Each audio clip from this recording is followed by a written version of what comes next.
Vocês católicos são muito doidinhos. Aham, sei. Vocês acreditam em Adão e Eva, acreditam em Papai Noel, acreditam em Coelhinho da Páscoa. Até uma criança ia pegar a Bíblia e ia ver que o catolicismo nem tem lógica, não tem sentido. Pois é, essas acusações recebemos às vezes aqui nesse canal e também, né, muitos católicos recebem por aí à torta e à direita. Principalmente agora que nós temos mais informação, que existe IA, Google, enfim.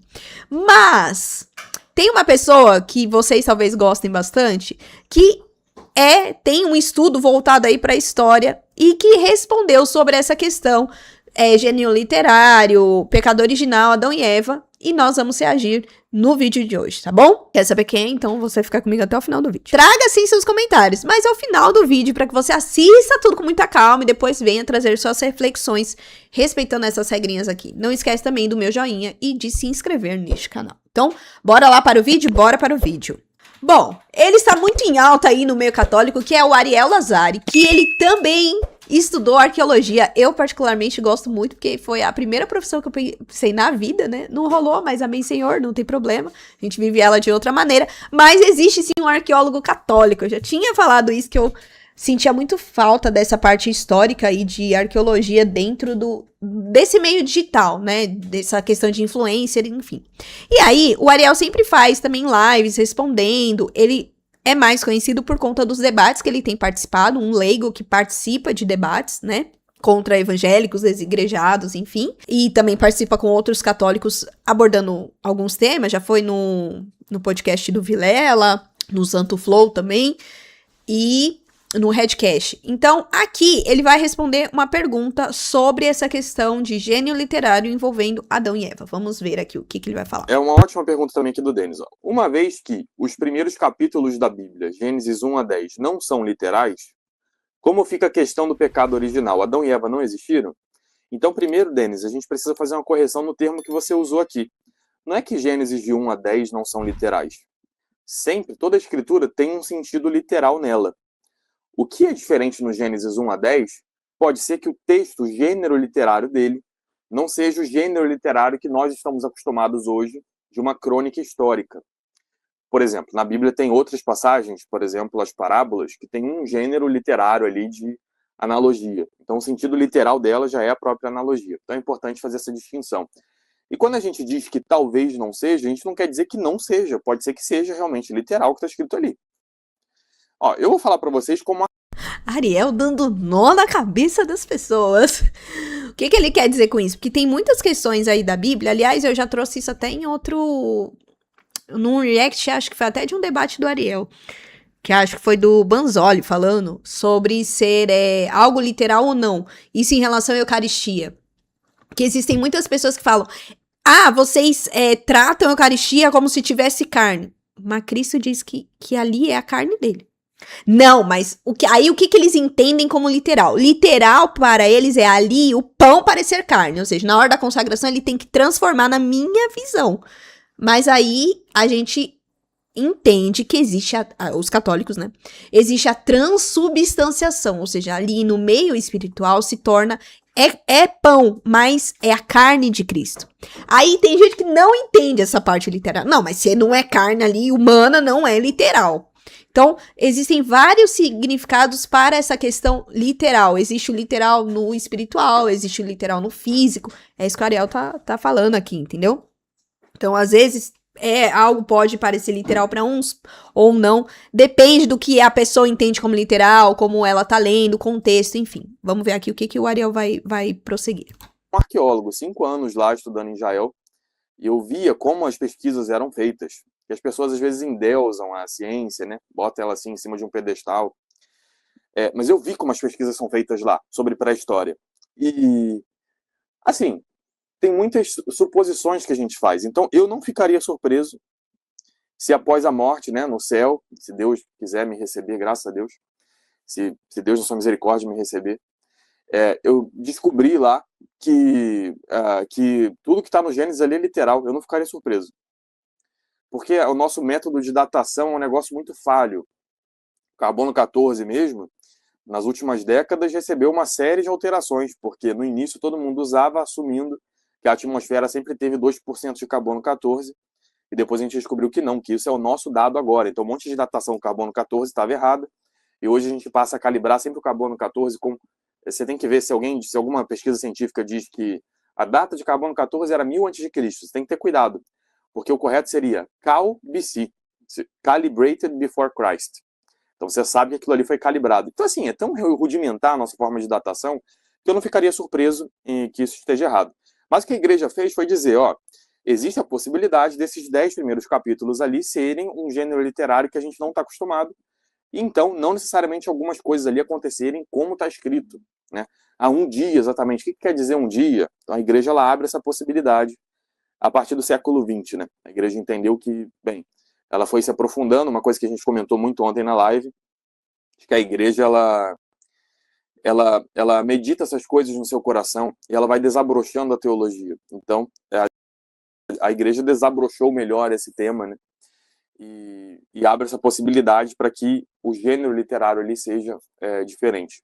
Mas o que não pode acontecer é que Adão e Eva não tenham existido, que é o que você citou aqui. Então, acho que o Papa Paulo VI, na Humanis Generis, eu não sei se é ele, se é Pio XII, eu agora esqueci aqui, mas nessa encíclica, ele inclusive diz que é necessário que seja Adão e Eva, né? Que eles tenham pecado, que eles realmente tenham pecado e transmitido isso para toda a humanidade. Então, a questão específica de Deus, criador do céu e da terra, e de criador de Adão e Eva, e que eles tenham caído, isso sim, não tem como fugir. É o que está escrito ali, mesmo que o gênero literário seja outra coisa. Todos nós somos descendentes de Adão e Eva, todos pecaram e estão em Adão, e estão sob o domínio do demônio, até vindo do batismo com Jesus Cristo, o novo Adão. Gente, aqui eu quero fazer alguns apontamentos que às vezes o que o Ariel falou é verdade, né? Hoje em dia, principalmente, a gente coloca a ciência como, e eu não estou negando a ciência aqui, entendam, como se ela fosse o Deus de tudo. Só que dentro da ciência também existem pessoas que se contradizem, uma pesquisa contradiz a outra que acaba complementando uma questão. E aí existem questões que hoje já são melhor trabalhadas. Principalmente essa parte de pré-história, existem até historiadores, arqueólogos, e digo isso mais em questão do Egito, né, que eu tenho uma paixão muito grande pelo Egito, o Egito Antigo. Eles já refizeram algumas pesquisas exatamente por conta dessa questão do carbono 14. Porque a gente tá evoluindo com todos os nossos conhecimentos e a gente vê que, nossa, mas naquela... e é muito difícil você falar da parte pré-histórica. Não tinha câmera, não tinha aquilo que nós conhecemos hoje. Então e os próprios historiadores falam isso, né? A gente tem que pensar conforme as pessoas daquela época. E aí, tentar entender e buscar essas informações. E buscar essas informações demora muito tempo. Existe um faraó que é uma grande paixão da época da minha juventude, que era o Tutankhamon, né? E levou muito tempo para que ele fosse encontrado. Inclusive, muitas pessoas na época, quando encontraram a tumba e muitos ali morreram, falaram que era maldição, mas na realidade não é maldição. Tinha a múmia ali, fechada num ambiente, você não sabe exatamente o que tinha no corpo dele, e aí tinha muitas questões, muitos vírus, enfim, e aí muitos acabaram morrendo depois do que encontraram a tumba, mas começaram a falar que era maldição, mas não é exatamente isso, entendeu? São outras questões envolvendo ali exatamente o contexto daquela situação. Então, é óbvio que a gente não tem, e se você nega a ciência, é melhor você começar a pesquisar mais e começar a refletir nas coisas que você está pensando. Mas também não quer dizer que ela é 100% correta do universo inteiro, porque ela está na mão dos homens e nós não temos o conhecimento de tudo. Então, é óbvio que ali está falando no primeiro dia, Deus criou, no segundo, no sétimo, mas o tempo de Deus também não é o nosso, isso também está na Bíblia. Por isso que é sempre bom nós continuarmos pesquisando, estudando e entendendo ali, mas não quer dizer que uma coisa anula a outra. Quando eu era mais nova, meu pai eu sempre gostei muito de assistir History Channel, por conta desse meu amor pela história, pela arqueologia, enfim, né? Eu falava que eu queria encontrar provas suficientes para que as pessoas acreditassem que Jesus existe, porque existiu e existe, enfim, que ele ressuscitou, mas se a pessoa não quiser crer, a gente pode estar na frente dela que ela não vai acreditar, entendeu? vai achar que é ilusão. E aí meu pai um dia falou, e se um dia alguém encontrar algum artefato, alguma coisa que comprove que tudo o que tá na Bíblia é mentira, você vai continuar acreditando? Ou você vai mudar a sua opinião porque vão chamar você de doido, né? Por acreditar na Bíblia. E hoje em dia as pessoas meio que tratam a gente assim, né? Os doidinhos da Bíblia. E eu falei, pai, eu vou continuar acreditando porque tudo aquilo que eu vivi não foi ilusão. Tudo aquilo que eu vivo não é ilusão. Eu realmente tenho fé, eu realmente acredito naquilo que a Bíblia fala, naquilo que a tradição fala, naquilo que o magistério fala, porque na minha concepção, na minha fé, é a única coisa que faz sentido nessa terra. O resto, não. Apesar de ter essas questões de, olha, o dilúvio naquela época, achavam que o mundo era só aquilo, por isso que falam que o mundo entrou no dilúvio, mas era naquela região, enfim. Existem coisas que são contestadas que não vão mudar o sentido. Agora, existem outras que não, muda o sentido. Eu sempre acreditei, e é o que eu acredito até hoje, pesquisando, estudando, porque eu não paro de estudar, nem pesquisar e refletir, eu só consigo acreditar cada vez mais em Deus, até mesmo com as certas contradições que o pessoal fala. Agora vamos ver aqui o restinho do vídeo, né, que eu tô falando demais já. Essa parte não tem como, a igreja não abre possibilidade para que a interpretação seja diferente. Eu vou pedir que vocês adquiram... Já era o final. Enfim, gente, então, eu quis trazer mais esse vídeo para nós, primeiro, entendermos a importância de nós estudarmos e usarmos, e a igreja faz muito bem isso, a ciência a nosso favor. A ciência não existe para ficar contestando a fé no sentido de diminuir a fé, porque hoje em dia é muito isso que acontece. Nós somos tratados como doidinhos, como pessoas que não usam o cérebro, e é muito pelo contrário. Para você estudar a Bíblia, para você ler a Bíblia, para você ver o contexto, você tem que estudar a parte de história, tem tantas outras ciências, existe a questão da teologia, da filosofia, até mesmo a questão da psicologia, que muitos usam aí para também, lendo a Bíblia na ótica psicológica. Então, nós precisamos usar o cérebro. Nós não somos pessoas que são manipuladas, né? Existem alguns que são, mas nós temos que fugir sempre disso. Então, que você busque ler mais a Bíblia, estudar a Bíblia. É claro, é ótimo você ter pessoas como o Ariel, como o Padre José Eduardo, Padre Paulo Ricardo, mas também não é para você só ouvi-los, né? Mas pega tudo isso que eles falam e vai atrás, vai pesquisar, vai ver o que a Sagrada Escritura fala, o Magistério fala, a tradição fala, vá atrás, né?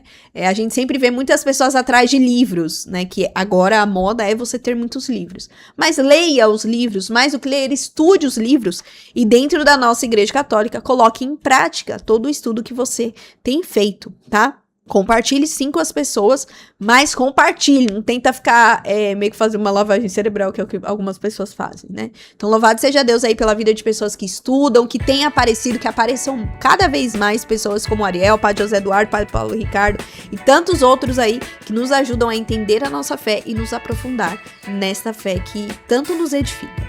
E aí, tem alguma pessoa que não tá no meio de explosão católica nos meios de comunicação e que você gostaria de ver, deixa aqui nos comentários, né? Talvez a gente ainda não trouxe aqui no canal, deixa aqui nos comentários. Não esquece também de se inscrever, ativar o seu sininho e compartilhar este vídeo e acompanhar todos os nossos vídeos e lives também. Então é isso, até o próximo vídeo, até o próximo react. Tchau!